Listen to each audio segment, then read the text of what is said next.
সুপ্রিয় ভাই বোনের আসসালামু আলাইকুম। Job online service top platform in বাংলাদেশে আপনাকে স্বাগতম।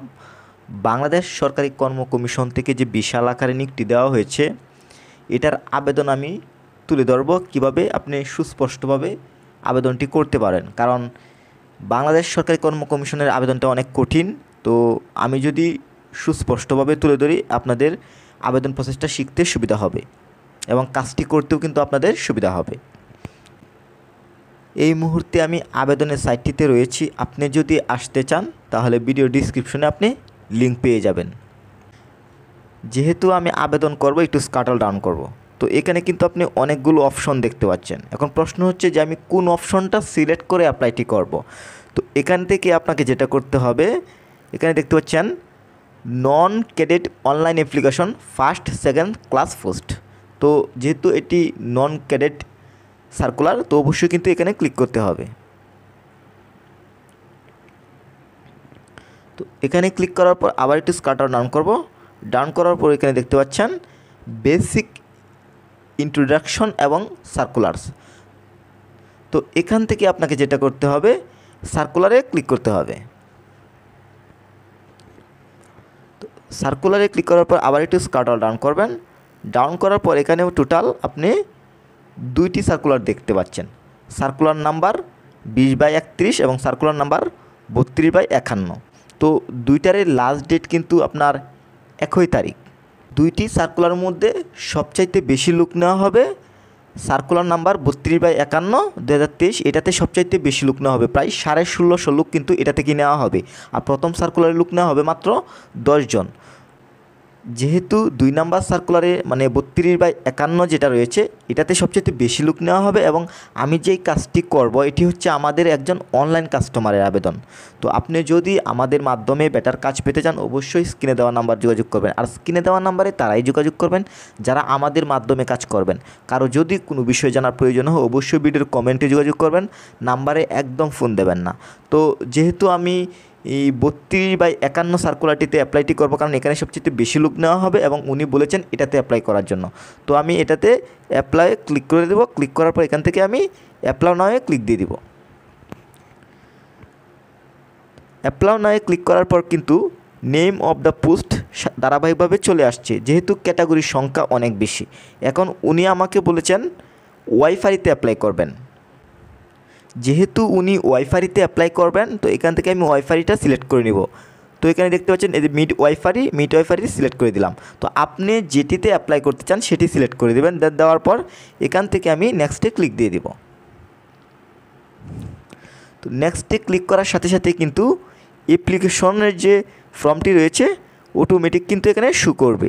তো আপনি যেই ক্যাটাগরিতে অ্যাপ্লাই করতে চান সেটিতে ক্লিক করার সাথে সাথেই কিন্তু আপনাকে ঠিক সেম ওয়েতে কিন্তু আপনাকে ফর্মটিতে নিয়ে আসবে। আশা করি অসুবিধা হওয়ার কথা না। এখন ধারাবাহিকভাবে কিন্তু ফর্মটি পূরণ করতে হবে। তো প্রথমে এখানে দেখতে পাচ্ছেন name of the post midwife. এখানে অ্যাপ্লিকেন্ট নেম, নামটি দিয়ে দিবেন, father's name, mother's name, date of birth, gender এবং ফ্রিডম ফাইটার।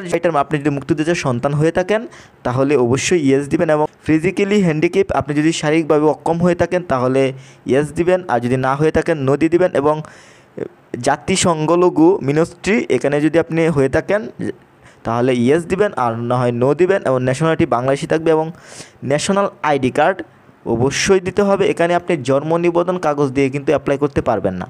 মোস্ট ইম্পর্ট্যান্ট বিষয়, অবশ্যই অ্যাপ্লাই করতে হলে আপনাকে জাতীয় পরিচয়পত্র দিয়ে কিন্তু অ্যাপ্লাইটি করতে হবে, এবং ম্যারিটাল স্ট্যাটাস দিয়ে দিবেন।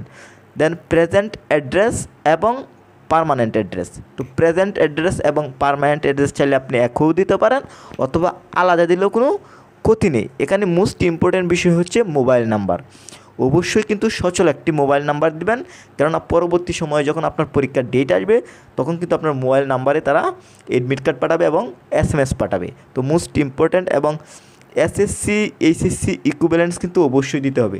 যেহেতু এটি মিড ওয়াইফারি, এখানে SSCর জায়গায় মিড ওয়াইফারি সার্টিফিকেট যেটা রয়েছে সেটা দিতে পারেন, বা SSCর যে এই সমমান মিড ওয়াইফারির যে কোর্সের যে সমমান সেটা দেওয়া যেতে পারে।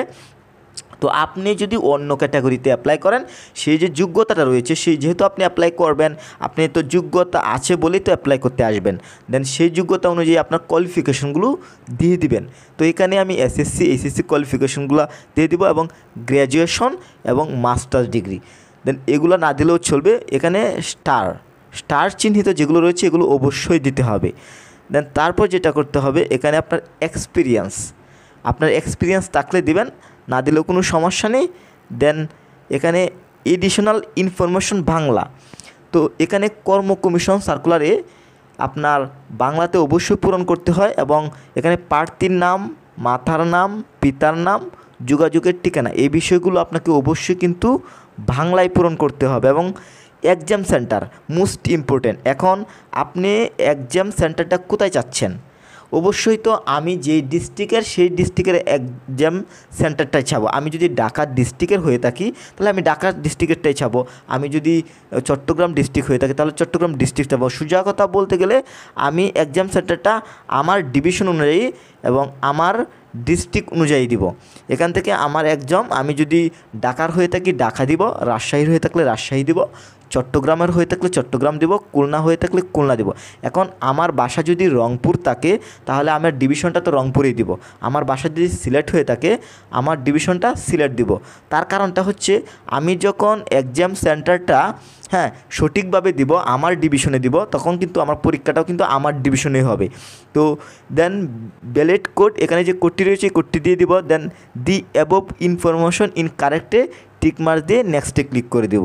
তো নেক্সটে ক্লিক করার আগে আমরা কি করব, এই ফর্মটা ভালোভাবে দেখব যে কোথাও কোনো প্রকার ভুল ত্রুটি আছে কি না। যদি সব কিছু ঠিকঠাক থাকে দেন নেক্সটে ক্লিক করে দেব। নেক্সটে ক্লিক করার পর কিন্তু আপনাকে আমি যা পূরণ করেছি ফর্মটিতে, আমি যা পূরণ করেছি এটা একটা প্রিভিউ কপিতে নিয়ে যাবে। দেন প্রিভিউ কপিতে নেওয়ার পর ছবি এবং সিগনেচার আপলোড করতে হবে। তো ছবির সাইজ হবে 300x300 এবং স্বাক্ষরের সাইজ হবে 300x80।